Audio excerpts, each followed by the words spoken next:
Hi, this is Professor Stugard, and in this video we're going to look at image convolution in Python. So first of all, here is my image convolution Python notebook, which I am uploading now to my environment.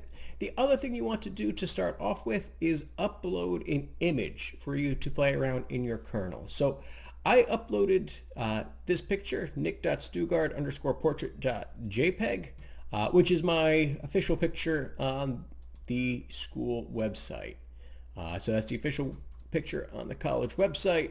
And again, I made sure that I uploaded that to my Jupyter Notebook environment as well, because that's the image that I'm going to be applying my convolutional filters to. So let's get started. So we'll open the image convolution notebook and let's take a look. So as usual, we're importing the NumPy package as NP.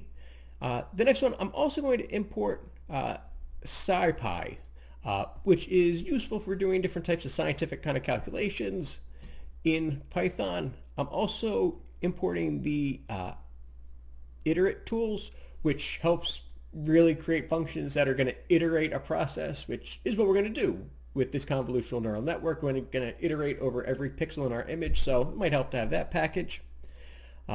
Also, of course, we want to visualize this, so I want to import my matplotlib.pyplot.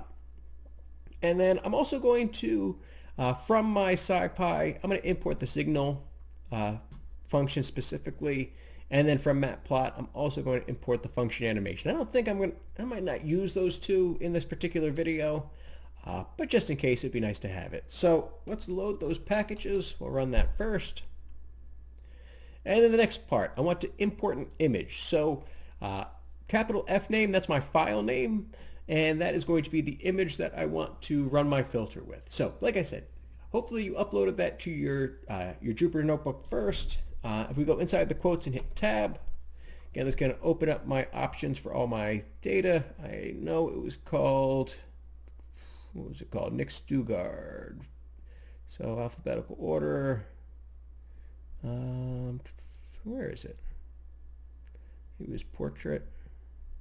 Oh, there we go. Nick.Stugard_portrait.jpg. So that's going to load my image file. And again, that's going to be named file name. Then from my my matplotlib library, I'm going to run the function called imageRead or imread. And what that's going to do is when I do that image read, it's going to actually take my image file and it's going to break it down into the spreadsheet of numbers. It's going to tell me how much red, how much blue, how much green for each one of those pixels. That's what that function is going to do. And I'm going to store that as itself in this im data for image data. And then what I want to do is I want to print the image data so I see what it looks like. Then I want to know the shape and the size of it as well. So let's run that code first, just see what my image looks like. And so my image data, well, I can see that, again, I have, well, tuples or triples of my numbers. So it looks like my first pixel, again, would be 53 red, 59 blue, 71 green. And again, that is that scale from 0 to 255, which is the maximum amount of storage or the maximum number we can represent using an 8-bit binary number, right? Just with zeros and ones. So that's just on a scale of from 0 to 255, right? And so we see, again, all those different tuples. That is what my image file actually looks like under the surface. And then I have my shape. So my picture was a square picture. It was 480 pixels by 480 pixels, which is nice. And again, that's probably about the right size for what we're going to be doing with our kind of our simple first step convolutional filters. So again, that's the dimensions. It's a square picture, 480 by 480. And again, maybe we can keep it around 500 pixels by 500 pixels. That'll be best for this. And then this last digit 3. So that means that each one of those pixels, all 480 by 480 pixels, has 3 values associated with it: the red, the blue, and the green. And if we multiply together 480 times 480 times 3, that is a total of 691,200 numbers. So my image file, again, is just made up of that almost 700,000 numbers. That's all it is.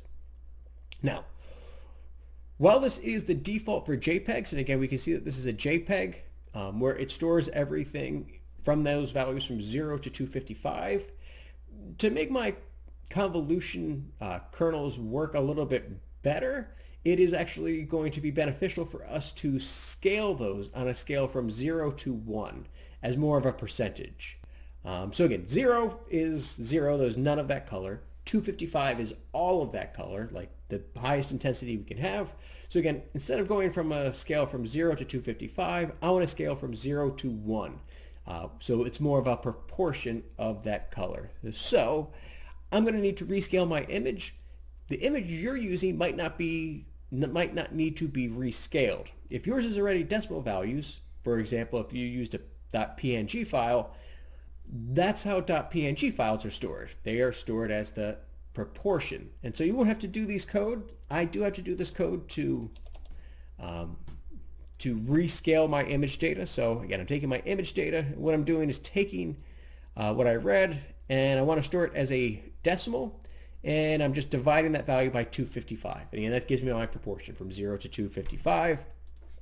Also, if you had a PNG file, you would have noticed that your dimensions would have been the size here, right? How many pixels by how many pixels, and you actually would have had the number 4 there because PNG files have that alpha value. So there's actually 4 numbers that define every pixel, where that fourth digit is your alpha value, which is the level of transparency, which again, hopefully we already know. And that's why actually PNG files are really nice, because you can actually copy and paste just the image, not necessarily just the entire square.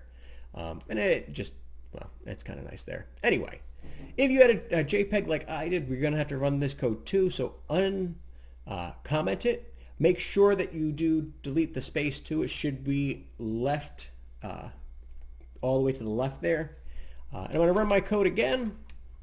And so again, it's going to print all my image data again, because it's running the code in order. And then I'm redoing my image data now. I'm storing it again. And as we see, when we restore it, now we have decimal values. So again, instead of 53, I did what's 53 divided by 255, and that's 0.2. So now everything is stored as a decimal, which is what we want. All right, so now that my image data is stored as a decimal, I need to actually define or create my convolutional function. So I'm going to create my own user-defined function, which is called im_convolve, so image convolve, and it's going to take 2 arguments. My image1, which is again my original image, and then the kernel, which again I'm abbreviating kern because I'm going to use the variable kernel a little later on. So I'm defining my user function that inputs 2 arguments, my image and my kernel. I'm going to, when I run my function, create a new object called image2. That's going to be my filtered object. But first I want to just create an empty object, create that instance to store all my values. So it's going to be empty for now, but it's going to be empty in the same exact size as my original image. So it'll have the same number of pixels, horizontal and vertical, and it'll know to store 3 data values for each of those pixels. All right. Then for the actual part of my function where I run my convolution, so for the dimensions in the range, my image.shape, so the shape again was, well, the 480 by 480 by 3. So I can do -1 because I can actually do negative indexing and start back at the end, which is where my RGB colors are stored. So that should loop over those RBG channels there. And then, so to loop over that, well, for image 2, I'm not changing the first 2 values. I'm not changing the size, right? Those first 2 values were my size. And then the DIM, so again, that's for DIM in my image shape. Then I'm going to take the special function, the signal function from my, the SP, which was my SciPy. And again, that lets me do some math much easier. And I'm going to run, there's actually a function from there called convolve, And we're doing a 2D image, so we'll do convolve 2D. Again, these are some built-in functions that come with Python because, well, convolving images is actually a fairly common thing, especially with machine learning. And then what does my function do? So it takes my image data, which we already knew. It ignores the first two. Like I said, we're keeping the dimensions the same. And then that RGB channel, we're going to apply the kernel that we plugged into our function. And then the mode, same. And then boundary is, we're going to set to symmetry. So again, that's that issue where, if we pick a pixel at the boundary on the edge of my image, well, that convolutional matrix around it will have some empty spots. Well, how do I fill in those empty spots? And in this case, we're going to choose symmetry. It's just going to reflect back. And then the last part of my function is I want to return that image 2. That's going to be the output of my function. So let's run that code to define that. So again, now that's defined. Now we have our kernel matrices. So I already created these for you. You can take a look here. The edge detection one, -1, -1, -1. That's the first row. Then the second row, -1, 8, -1. Again, really highlighting that center one. And then -1, -1, -1 for the last one.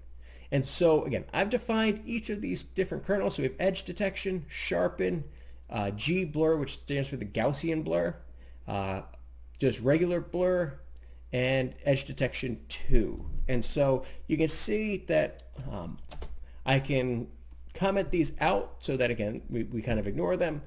But I wanted to define one of these. So how about we start with the sharpen 3. So if you remove the comment there, it's going to define my kernel name as sharpen 3, which sharpen 3 is this one. And so that's going to be the kernel that we call. So again, this is just kind of a nice way to create this reproducible code, kind of store everything together and just pick the kernels as we want. And so we're going to be able to actually play with this much, much quicker.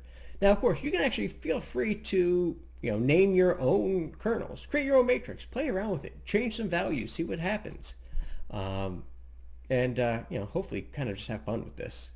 But anyway, like I said, let's start with the first one. Let's sharpen this picture.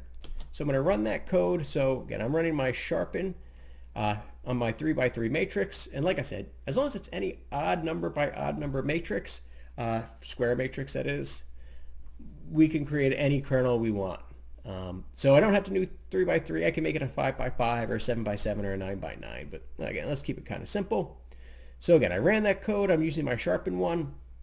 And now the last step, I'm just going to run my convolution and display my images. So my filtered image comes from running my convolve function, using my original image data and the kernel that I just chose up here.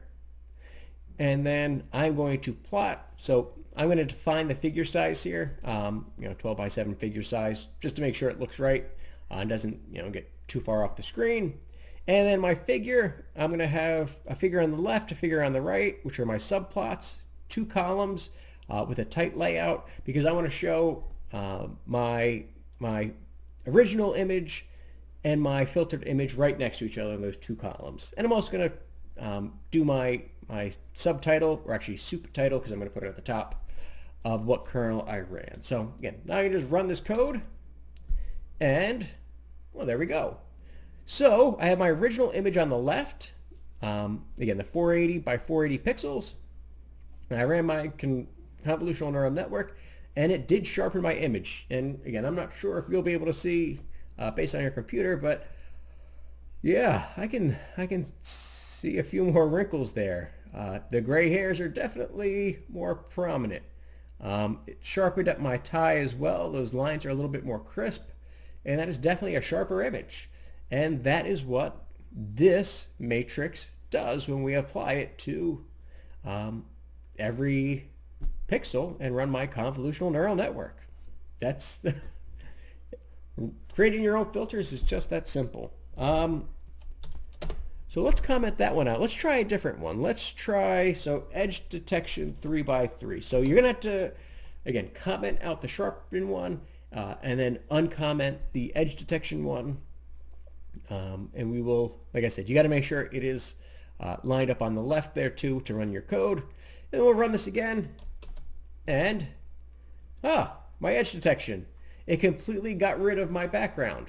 So just like, I don't know if you ever played around with Photoshop and you try to get rid of your background, well, turns out most of the time it's running one of these simple convolutional image filters, and it's like, okay, well, this is all black, get rid of that black part and only keep the center part. There's my edges, which is pretty crazy, right?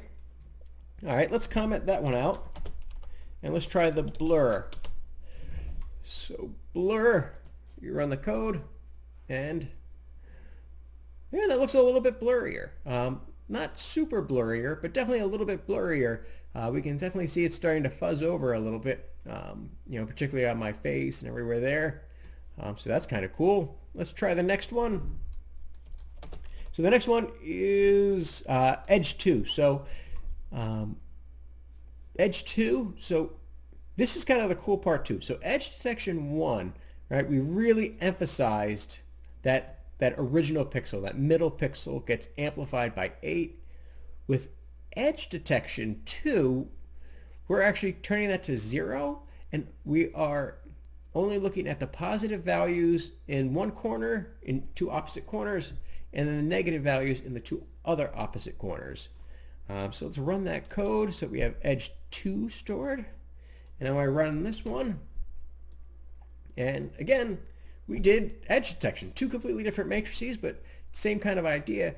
I think this one's probably even a little bit cleaner. This one definitely has very clean edges around here, and we could definitely just pop my portrait right out of that background, which I think is really, really pretty cool there.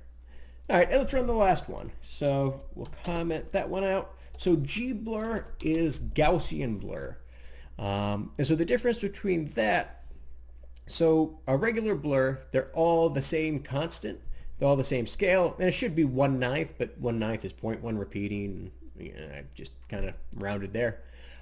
Gaussian blur picks that middle pixel and says, well, that should be the strongest one, and then it kind of dissipates. It makes almost like kind of like a mountain. So the corners are the smallest, and then everything else around it is kind of in the middle there. And we run our Gaussian blur here. And again, it definitely looks a little bit blurrier. And hopefully you can see that as you're running it on your own image as well. But yeah, that is how we can filter images using convolutional kernels, which sounds really complicated and sounds like something that you could definitely be like, hey, guess what I did? I filtered an image using a convolutional kernel, and someone's going to be really, really impressed with you. All right. Anyway, I hope you had kind of fun with this, and I encourage you to play around some more. Mess around with these matrices, try different combinations, see what happens, and just enjoy. All right. So, as always, take care of yourselves.